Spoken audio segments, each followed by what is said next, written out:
No stoop for stoop kid today, and well, let me explain. So last night I was doing open world stuff and I accidentally went ahead and unlocked Cassie Mendoza and Danny Weaver's locations. So I had to search for the snitch again and I couldn't find him anywhere until now. This guy's hiding in the corner in the dark. What? So I have to start over here. No stoop for stoop kid. And, well, let's get started. What's going on, YouTube? Kamikazevondoom here with another Division 2 video, and I'm just checking in on you. What's going on? How you doing? Now, today is June 19th, and this is going to be your Cassie Mendoza and Danny Weaver weekly vendor reset and must-buys. So sit back, relax, grab that popcorn, don't forget to hit that like, subscribe if you haven't already, and let me know what you think in the comment section below. But before we go to Cassie and Danny Weaver to look at their vendor items for the week, we do have to find the snitch. So I wanted to find the snitch's location, and well, I found him today in a very odd spot. So here is the exact coordinates. He's right next to Cassie Mendoza.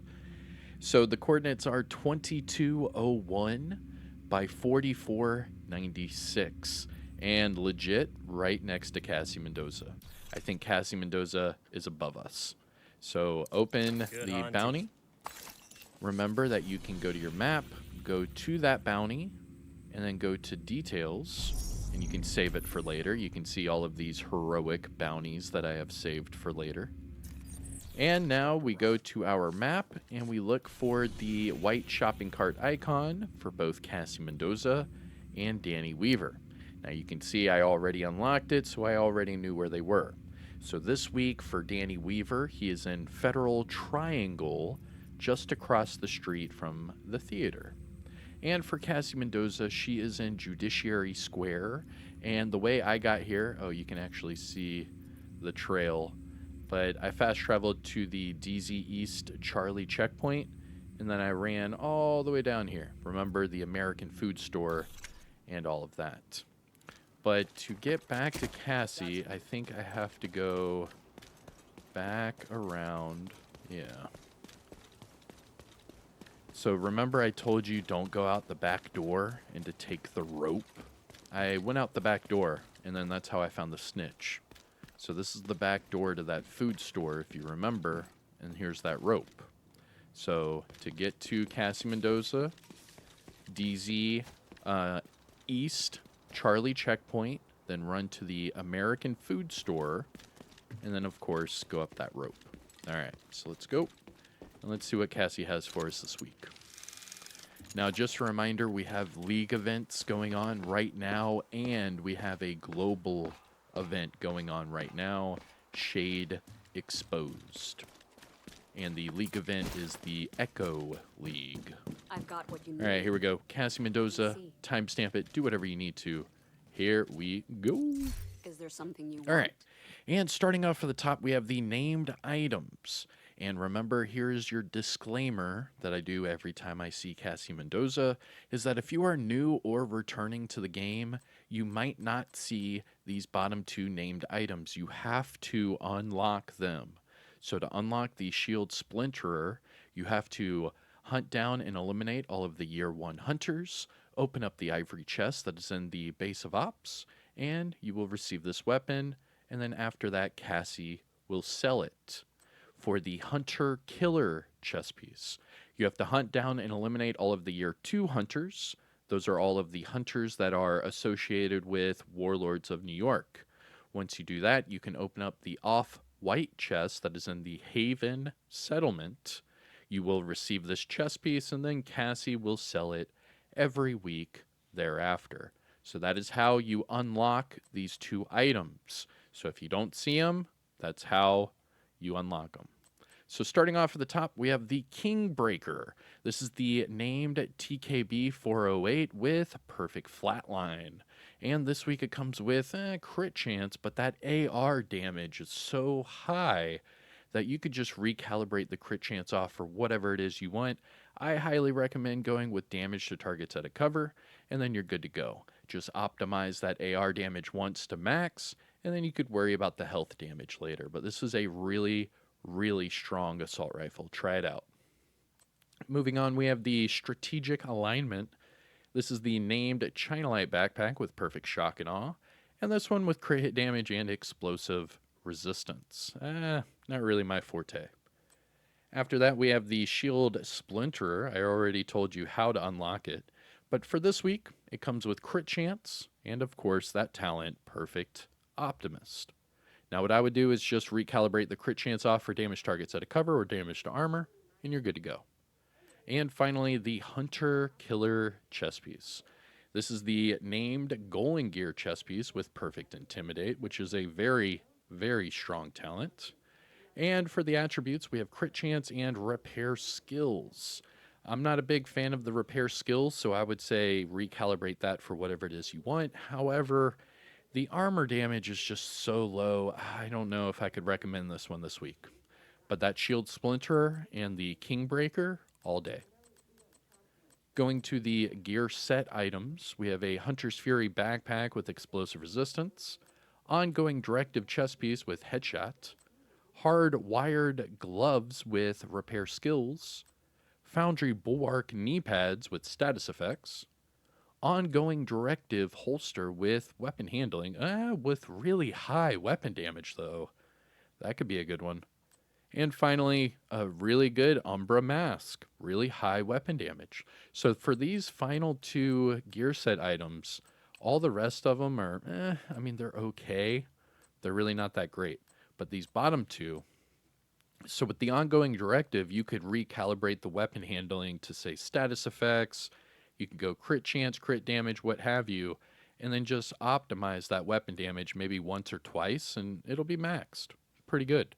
Same thing applies with this Umbra mask, is that the weapon damage is so high that you could just recalibrate that weapon handling off for whatever it is you want. I would probably go with crit chance with Umbra, and then that's it.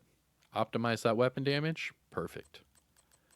Going to the high-end items, we have a Police UMP 45 with optimal range and measured, a Hunting M44 with stability and flatline, Walker Harris gloves double crit Walker Harris, and these are legit double crit, which means you can recalibrate the weapon damage to armor. Sometimes what I do with double crits, let's see, like this one, for example. So this Providence defense, you can make a double crit, but then you would be forced to keep the weapon damage, where the Walker Harris is a quote-unquote legit double crit, because this one you can recalibrate to an armor core, and then you could have like a tanky crit build, which seems to be everyone's thing for the Dark Zone and PvP. And finally, we have that Providence mask. What I would do is just recalibrate that hazard off for crit chance, and then you have double crit right there. So back-to-back, double crit, Umbra and ongoing directive. Look at that, back-to-back. And then for the weapons, Kingbreaker and the Shield Splinterer. So there are 6 items that I recommend you check out. 2 named, 2 gear set, and 2 high-end. Looking at the mods, we have crit hit damage 10.3 and Seeker Mine health of 6.6. No, thank you. The best thing in this entire vendor, I would say, is the Kingbreaker, the Shield Splinterer. The gear sets are okay, but the big ticket item is that Walker Harris. That's a good one. Good deal All right. for both of us. So that is it for Cassie Mendoza. Let me know what you think about her vendor. What are you going to pick up? And let's go over to Danny Weaver and see what we can buy with our textiles this week. Usually some exotics, some named items, maybe some crafting, something like that. I just hope it's more. Whatever it is, just give us more, because the amount of textiles that we can spend is very limited. So just give it, like, even if it's like, I don't know, 20 crafting caches, at least give us something to spend these textiles. I keep building up more and more textiles every week, and then I go to Danny Weaver thinking I'm going to be able to like spend a lot of them, and I never do. It's usually just a few. And by the way, check out my ammo. You see the ammo capacity in this Ouroboros? You see that one? I'm not going to explain it. It's in a future video, but if you see that, you can just say you saw that. All right. And here we go to Danny Weaver. The Weaver. Oh, what's that guy doing? Trying to get to my Danny. All right, Mr. Danny. I got you, bro. Here we go. Danny Weaver. Timestamp it. Do whatever you need to. Here we go. You got something for me? Okay. I mean, what is that? That's 5 caches. All right. So we have 2 exotic, 2 optimization, and 1 field proficiency. All right. Let me pick these up, and let's see what we get. Remember, let me know whatever exotics you get, and I will show you. Thanks for trading. You show me yours, I show you mine. All right, here we go. Let's see. Exotics. St. Elmo's engine. Okay. If I needed that, that would have been legit. Lady Death. Nice. All right, field proficiency. A whole lot of nothing. Optimization. Whatever. Optimization. And more of whatever. Nice. Let me know what exotics you got from Danny Weaver. I got the Lady Death and St. Elmo's engine. But that is it for me. Tried to make this one a little bit faster. But that is your Cassie Mendoza and Danny Weaver weekly vendor resets and must-buys for today, June the 19th. Let everyone know where you find the snitch. That way you can get to these vendors today. Remember that they do open and close every day. So just go over their icon and you'll see in the top left of your screen whenever they close or open. So do this right now. But that's it for me. I'm Kamikazevondoom. Take care of yourself. Enjoy the rest of your day. I'll see you in the next one. Peace out.